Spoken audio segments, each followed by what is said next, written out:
Yeah, do a quick one here. Yeah, let's quickly talk about, you know, like how Northwick Park Hospital have got, you know, they've got their own little show now, haven't they?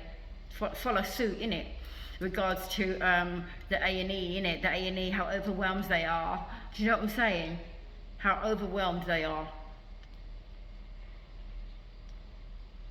But don't you think some of that overwhelmness might have to do with the fact that, or you just, what, didn't you open the doors to the other hospitals because they shut down, the government, all of us shut down the other hospitals? He was always overwhelmed with the NHS. No one ain't saying no one ain't grateful for the NHS, but think about that. What kind of poor structure was that? Even though people say you should have that, you got to help everybody. Yeah. But most of the beds, it's A&E, accident and emergency, a lie. Or is it just anyone and everything goes? Is that what A&E stands for? Did I say everyone and anyone, Shane? Anyone and everything. Makes sense. That's what it should be called. I've been in A&E many times, and you can hear the people them talking, saying, well, you know, why have you still not found a doctor? Why have you not registered? The last time I saw you, you hear all of that. Not to one or two patients, you hear enough of that. So you know that they're clogging some of it up too. Huh? We just don't become overwhelmed because we're overwhelmed. It's all to do with who's coming in your door, right?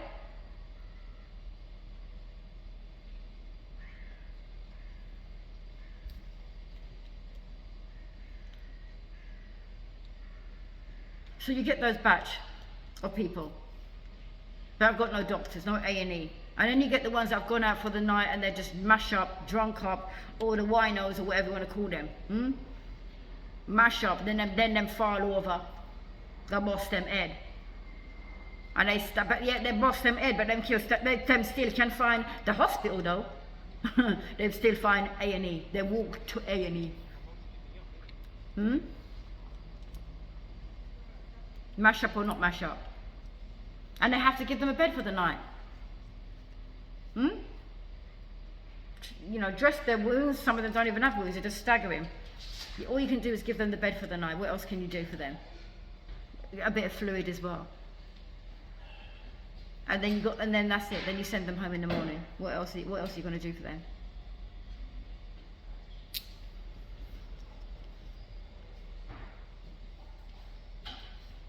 It's lack of organisation. Lack of organisation is the problem.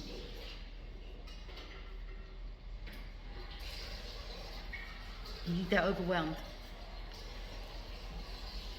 They are overwhelmed. And you know, like you get wards like, I don't know, I think Carroll Ward, Darwin Ward, I can't remember the other ward. You know, there's like acute, you know, like the back of the A&E. Those there, man, you couldn't applaud them enough.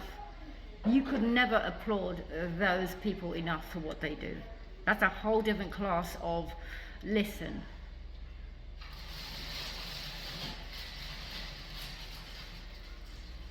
They're incredible. I'm not going to lie, I used to just think that St. Mark's team were just like incredible. But they are outstanding. It's shocking. Because they're just, that shows you just how the system is, even the NHS system when you look at it. They're just a small version of that. You see them just come in and out on the conveyor belt, in and out. They just deal with them in and out, just constantly fast-paced. They're serious people. The ones that work there, that's not even a joke. It all happens there.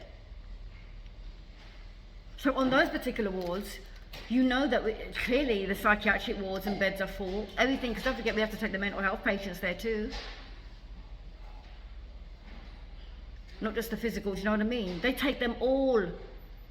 And some of the abuse, oh my God, some of the abuse that I've witnessed, that's a whole, from the mental health patients. Oh my good God. I tell you something, one day I was in Darwin, I believe it was Darwin Ward, or Crick Ward, and I tell you what, you know, they've got to take them in, everybody in, right?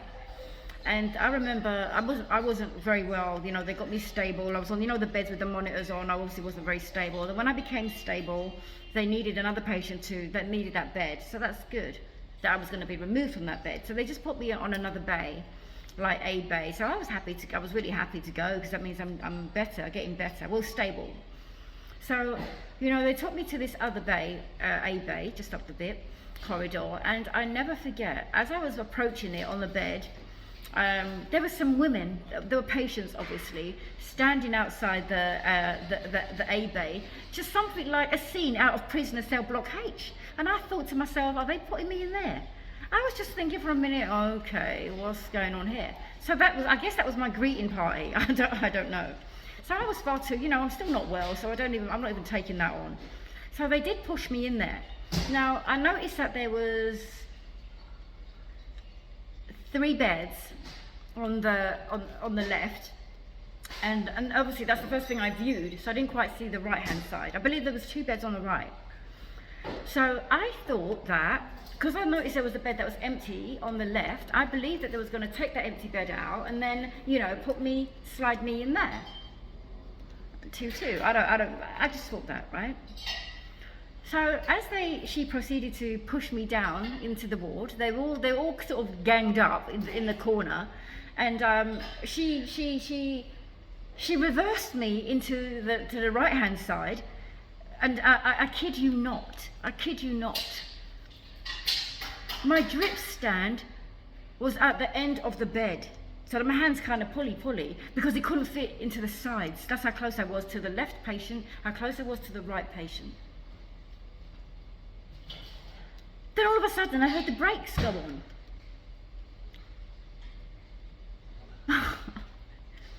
Can you imagine, when I heard the brakes go on, I was just like, are you leaving me here? So the nurse then turned around and she looked at me, she said, okay, you know, I'll see you later.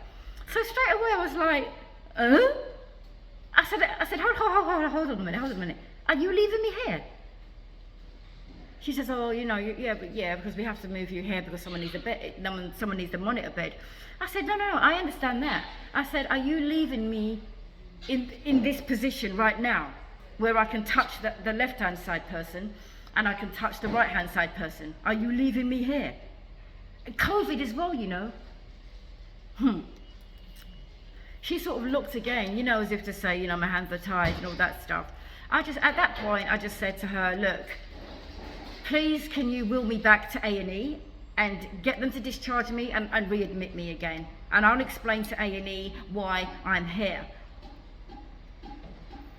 Because if I'm already a patient that's already suspected sepsis or whatever, I'm already a very special, you know, I'm a poorly patient. And I don't need that to be risk opening, you know, you don't need to take no risks, especially the COVID time. And you've got me kissing cheeks with somebody, these other, no. So as I'm talking to her, like, just okay, I said, fine, wheel me out to A&E, discharge me, and then let me go back in and readmit myself. As I'm talking to her, all of a sudden, the little rat pack, one of them decides to come over and says, we ain't fucking got COVID, you know. Obviously she said it more aggressively. You know, I wasn't trying to be making any of them my problem, because you are not my problem. So don't try and make me your problem. You don't want this. You don't want this. This is some grown ass woman, but you don't want this, okay? This woman was really grown. This woman was super grown in age, all grown. She was grown. My girl came over to my bed, hold on to the sides, and she was lunged forward and said, we ain't fucking got COVID, you know. By that point, I lunged forward. I would have just popped her neck. I would have snapped her neck in two. As soon as I lunged forward, then the nurse immediately wheeled me out and took me back. And funny enough, she took me back to the same place where they just pulled me from. She said, it's okay, the person doesn't need the bed. Do you know, 10 minutes after that, that said nurse came running into the bay. Her hair was pulled out. I'm sure she was bleeding. She was hopping. She'd obviously been hurt. And as I was going to the bathroom, I glimpsed her, because she was on our bay, shutting the door, in a kind of barricading fashion. And I looked at her, because I knew. I just had a feeling. I looked at her, and I said, oh, what happened to you then?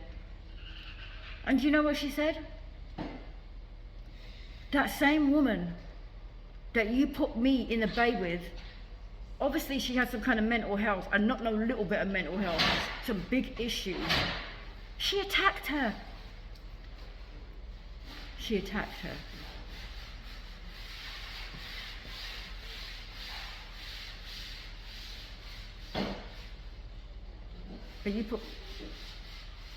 But you was gonna,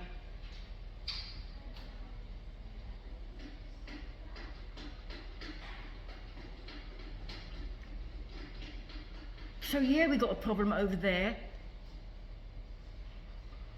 Yeah, we got a problem over there. But it's a bigger problem than just the A&E having a little video, look, where you got your little 5 minutes of fame talking about how overwhelmed you are. Why don't no one want to cover the nitty gritty of things? Huh? Even some of the staff have been attacked, pregnant too. Why are we not covering those stories? Oh, I've covered them. I just can't upload them. Huh? So sometimes don't act like you care. You know, the system, don't even look after your own.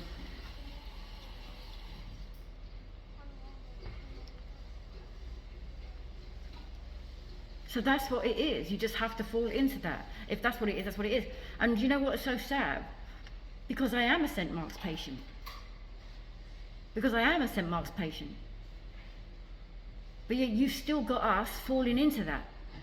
So it's bad enough. We already know the struggles of Northwick Park Hospital. You've now moved. We don't have direct access to you. And that's what we have to go through.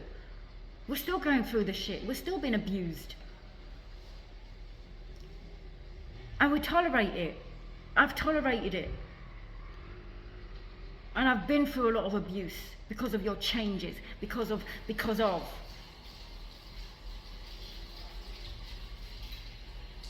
You know, you can have a little giggle once, to an extent, but it's not funny. No one's laughing.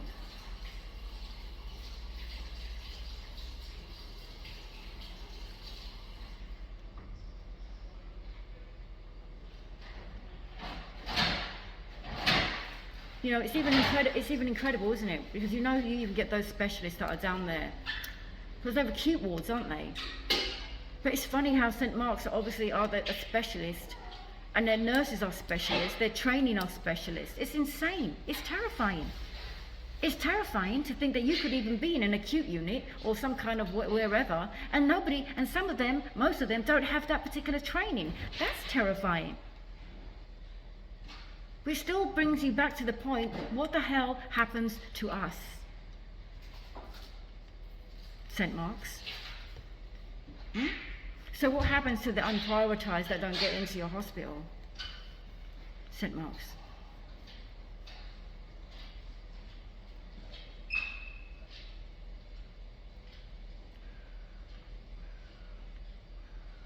Well,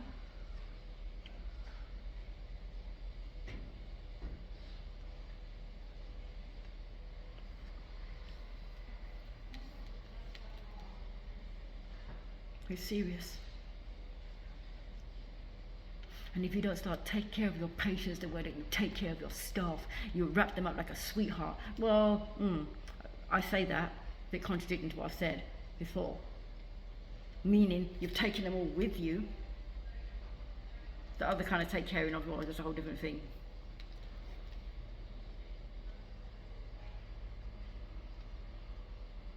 Then your patients are as good as shit.